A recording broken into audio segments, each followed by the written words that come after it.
It seems to be that they're reversing to the wilds.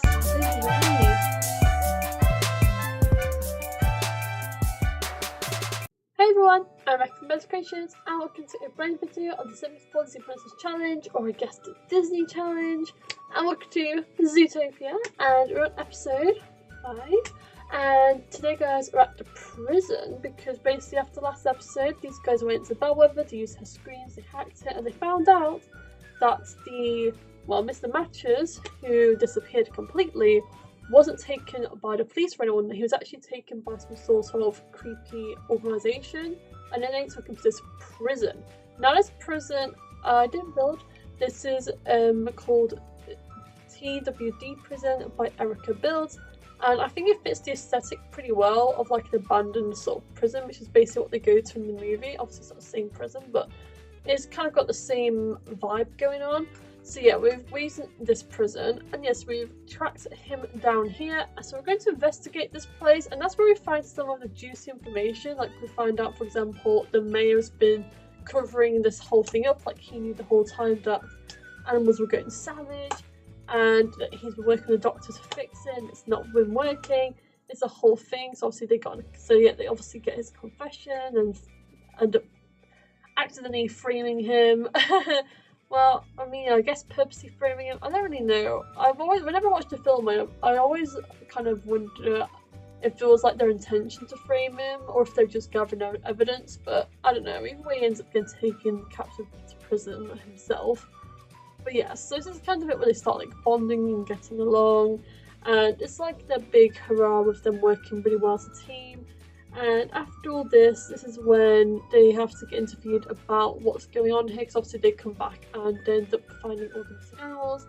Judy gets interviewed and she messes up. So that's kind of what we're going to be dealing with today. So let's go and investigate this prison. So we've got Nick and Judy here. Let's do this knock joke. Let's discuss healthy relationships. I think these guys have a really good friendship thing going on.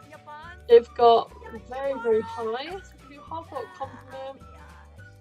We can talk about warm temperature.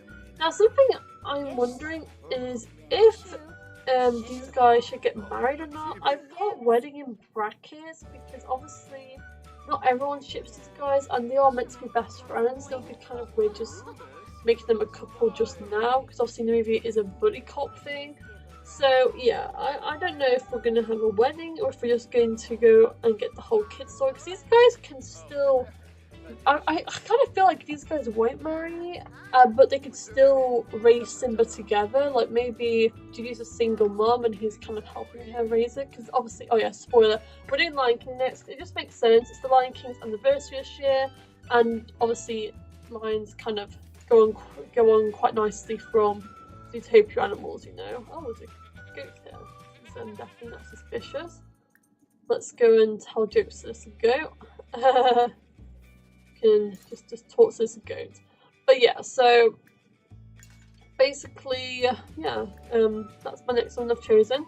We're going to do Lion King, and then, yeah, we'll see how it goes after Lion King, but I know I definitely want to do Lion King now, I've decided, because obviously that covers royalty, and so that kind of connects to the princess thing, and obviously the Lion King is the Lion King, you know, so, yeah, that is the one we're going to do next. I think Simba would be quite a fun one to do, and also as well, we literally have, like, really good translations of, like, the lion costumes across so much Disney media, because they don't always use the character costumes. Sometimes they use like human interpretation costumes of what lions will look like, sort of thing. Like they have in that the Lion King show in Paris, and also on Disney on Ice. Like sometimes they basically already have costumes showing what the lions would look like as humans. So I think that is pretty helpful for us as well. Also, this vibe totally works with what we're going for right now.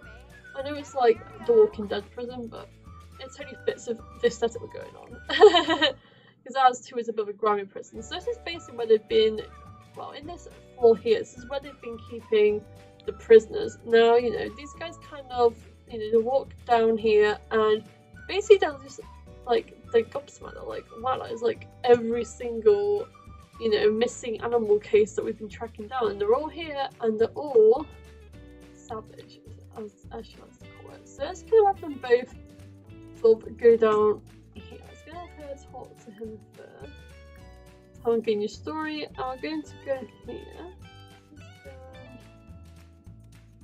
I'll talk to Nick. Let's talk about cloudy weather.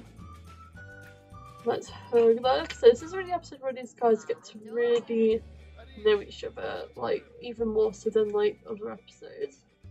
So yeah, we're going to have them come into here, and this is kind of where they, like I said, they find all the missing animals. So let's kind of bring them through here. And yeah, here we go. So this is where they find all the missing animals, and she's kind of like, Nick, this is all the missing animals, all of them. They've all gone savage, and they've all been kept here in this prison. Yeah, we've found them all. Shh, someone's coming. We gotta hide. And obviously, in the movie, they hide in a cell, and they exit via the toilet. So we're gonna go into one of these cells and exit a similar way. But before they go, they do hit a bit of the combos that are going on. So see, can we even get them in here? I don't know. Oh, Yax's corners. Cool. Oh, we had a date with someone apparently. Okay, I'm not sure if we can actually get these guys in here. We can teleport them in here, right? We can teleport them in here. Let's teleport them in here, and then we can recreate that scene where they kind of exit via the toilet. Let's just go. There we go. So here we go. These guys are in the cells. They're kind of discussing, you know, all their theories, what's going on, and then suddenly they can't get all the answers because basically Mayor Lionheart ends up coming through the prison, and he's talking with the doctor. So kind of imagine him coming through here, and yeah, they're discussing missing animals. He talks about, you know, I'm doing this to protect Zootopia. I'm doing this for Zootopia, and then you know he's like, we need to keep these animals restrained. We need to fix them, and then the doctor's like, I don't know how to fix them, I'm not sure how to cure them, and then he's like, you will fix this, etc. You guys get the idea. And basically they end up framing Lionheart, and basically Jesus says, you know, he basically was trying to protect his job, not Zootopia. It's all a little bit messy at this point. So it's kind of like, it does get a little bit complicated because it's like, who is he protecting, you know? But obviously, you know, it's his job that he's trying to protect, so he doesn't have bad publicity.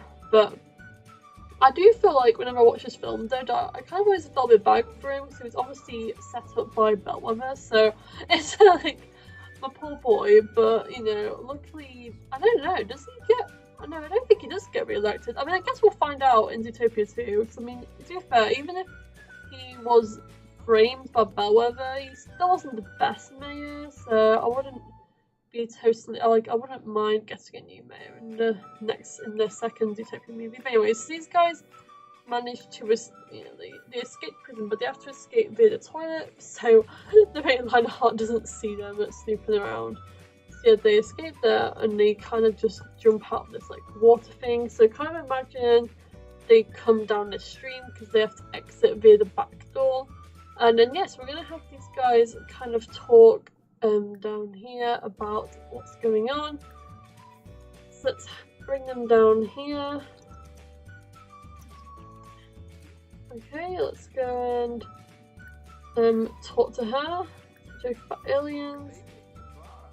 Joke about acne. So yeah, she's like, okay, that's it. That's the confession. See, that it's the mayor and the doctor. It's all been that one big cover-up. But why are they going savage? I don't know, but it's only predators. I mean, it's like a prey could go savage, right? Well, we don't have all the answers yet, but clearly something's up. Clearly something is. We should go in and tell well, I was going to say Bellwether, but we need to tell the ZPD straight away, and then get in contact with Bellwether. They need to know what's going on here. And that's what she does. She contacts the police department, and that's when, you know, they're like, wow, she found them all. And then she's brought to the ZPD to make her statement. So we're going to have the scene where she makes her statement and tells everyone about what they found and what the whole situation is at the moment. Okay, it's time for Judy to do her speech about what's going on. And Nick's going to be by her side, so let's go and see if we can get this done. Obviously, she's a bit afraid of doing speeches, but she's gonna rock it. So let's go. Yeah, and yeah, she's like, "Hey, I'm Officer Judy Hobbs, and I'm here to discuss the missing animal case. Now, are they all predators? Yes, they are. But I mean, it's not like a prey could go savage. So yeah, at the moment it's just predators, but we don't know why they're doing it. But it seems to be that they're reverting to their wild, savage ways. We don't know why, but with CBD will protect you and will fix this. Thank you." And yeah, she calls this quite a roar because it means that basically everyone is now afraid of predators. Obviously, you know, it's unintentional. You know, she's a sweetheart. She didn't mean for it to happen, but she does cause a bit of a mess. So much so that, you know, Nick has a bit of a word of her because what she said was, I mean, she did state the facts of the case, but she also kind of didn't wait until there was enough information about the case. She kind of just, you know, jumped to conclusions rather than seeing the full picture, which isn't the best way to do it. But it just means they should be a better cop in the future. So yeah, he's kind of like, you know, he's like, "Judy, how did I do? I didn't even get time to mention you, or you did fine. But are you serious? Predators are the only ones that go savage? They're reverting to their, like, original savage ways? Are you joking? I'm just stating the facts of the case. Judy, you're jumping to conclusions. The whole place is gonna be, the whole of Zootopia is gonna be stuck in fear. Are you scared I'm gonna go savage? You're scared I'm going to eat you? I knew it. Fox is all I'll ever be. Nothing more, nothing less." So yeah, basically Nick's a bit upset because, yeah, you know, she's kind of like, "Oh no, you're not like them," and it's just a whole thing where, you know, I think Judy's, you know, she has heart, but she was a little bit confused in this moment as they jumped to conclusions. It's like Nick was definitely in the right in this sort of convo. But yeah, so yeah, they have a bit of a fight, and then, you know, Judy kind of feels a bit depressed, and she kind of feels like she's kind of broken the world instead of fixing it. Because it kind of then shows like a montage of like the whole of Zootopia being like a mess, and everyone just being so scared, like all the prey just shivering and being terrified. And that's when Bellwether is appointed to be in charge, and then obviously with that scene where Giselle wants the Zootopia to be the one that she loves back again. It's an emotional, you know, few scenes, and yeah, basically she ends up quitting her job as a police officer and goes home to Bunny Burrows for a few months to try and help her parents. It's like a bit of a mini time jump. So yeah, next episode we'll be starting it at Bunny Burrows, back with her parents, trying to help, you know, save her reputation basically, and just find, basically she's kind of depressed for a while, so we're gonna go for her little depression stage, and you know, but that's when she, you know, she has a epiphany, she has an idea, and it's kind of, yeah, we're basically coming towards the finale of the actual movie segment, and then we'll be doing, you know, Dr. Simba moving to the Pride Lands. Anyways, thank you so much for watching. Don't forget to like and subscribe, and I'll see you all soon. Bye everybody!